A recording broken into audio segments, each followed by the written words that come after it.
नमस्कार। तो चलिए आज बात करते हैं बंगाल के उस शानदार दौर की जब इस क्षेत्र ने 200 से भी ज्यादा सालों तक अपने एक शक्तिशाली और पूरी तरह से आजाद साम्राज्य की नींव रखी।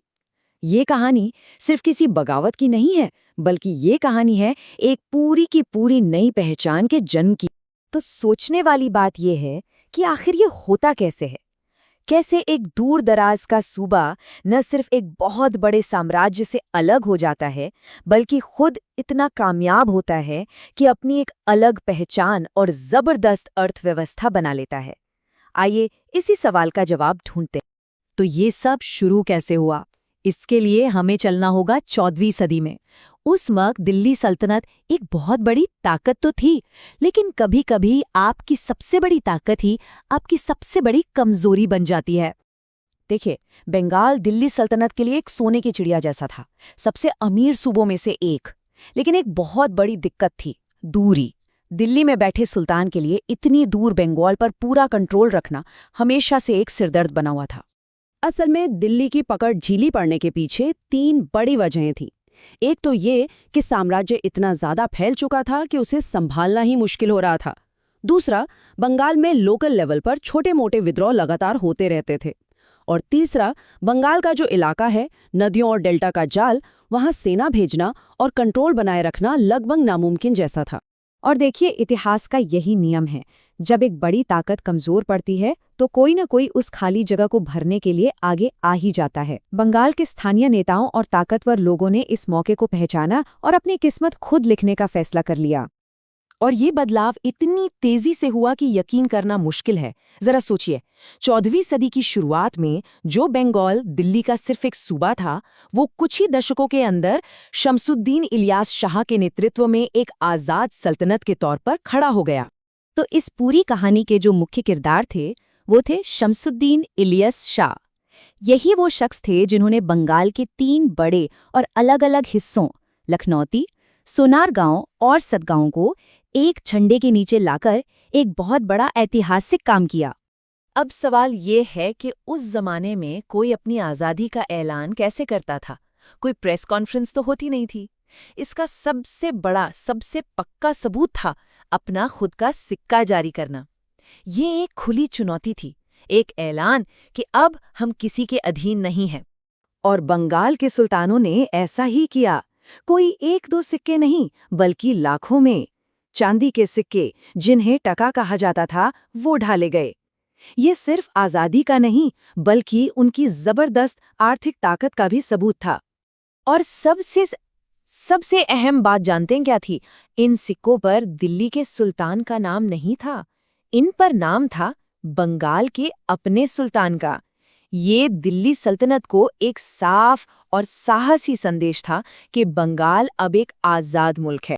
तो ठीक है, आजादी तो मिल गई, पर सवाल ये है कि ये सल्तनत इतनी कामयाब कैसे हुई? आखिर इनकी अर्थव्यवस्था का राज क्या था? किस दम पर ये इतना फले फूले? देखिए, बंगाल की कामयाबी का फॉर्मूला 3 मजबूत पिलर्स पर टिका था। सबसे पहले तो जमीन, ऐसी उपजाऊ जमीन के वहां चावल और कपास की जबरदस्त पैदावार होती थी। फिर आई नदियां। गंगा ब्रह्मपुत्र का पूरा सिस्टम एक नेचुरल हाईवे की तरह काम करता था, जो सारा माल बंदरगाहों तक पहुंचाता था। और आखिर में इन्हीं बंदरगाहों ने बंगाल को पूरी दुनिया से जोड़ दिया। और कमाल की बात यह थी कि बंगाल की अर्थव्यवस्था सिर्फ खेती पर टिकी नहीं थी। यहाँ से क्या कुछ नहीं जाता था दुनिया भर में। बेहतरीन कपड़े, धातु का सामान और तो और जहाज भी यहीं बनते थे। नमक और मोतियों जैसे कुदरती खजानों ने इसे सचमुच में एक इंटरनेशनल ट्रेडिंग हब बना दिया था। तो जब अर्थव्यवस्था इतनी मजबूत हो, तो उसका असर समाज और संस्कृति पर कैसा पड़ता है? आइए देखते हैं कि इस राजनीतिक और आर्थिक सफलता ने बंगाल में कैसी अनोखी सांस्कृतिक दुनिया को जन्म दिया। बंगाल सल्तनत में एक साथ 2 दुनियाएं बसती थीं, और ये बहुत दिलचस्प था। एक तरफ था शाही दरबार, जहां फारसी भाषा और इस्लामी कल्चर का जोर था, तो दूसरी तरफ था आम जनजीवन, जिसकी जड़ें बंगाली भाषा और सदियों पुरानी स्थानीय हिंदू परंपराओं में थीं। और ये दोनों दुनियाएं टकराई नहीं, बल्कि एक दूसरे में घुल मिलकर एक नई पहचान बना रही थीं। और यही इस सल्तनत की सबसे बड़ी खासियत थी।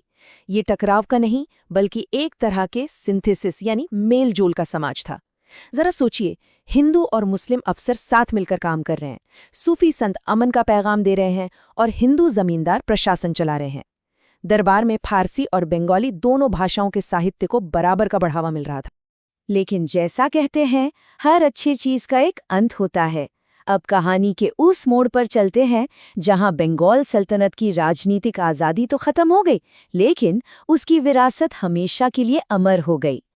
देखिए, 15वीं सदी में हुसैन शाही वंश के दौर में सल्तनत अपने शिखर पर थी, लेकिन फिर 16वीं सदी आते आते अंदरूनी कलह और फूट ने इसे कमजोर कर दिया, और बस इसी का फायदा उठाया मुगलों ने।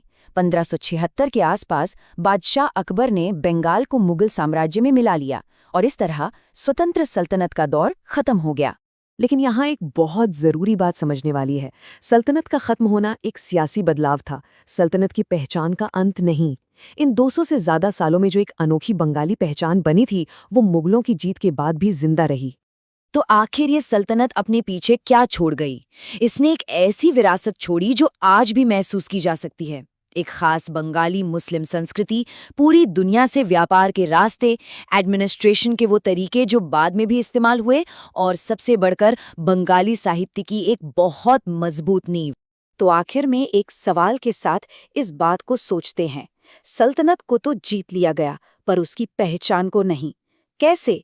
आखिर कैसे एक तहजीब, एक संस्कृति, एक साम्राज्य के खत्म होने के बाद भी न सिर्फ जिंदा रहती है, बल्कि और मजबूत होकर उभरती है?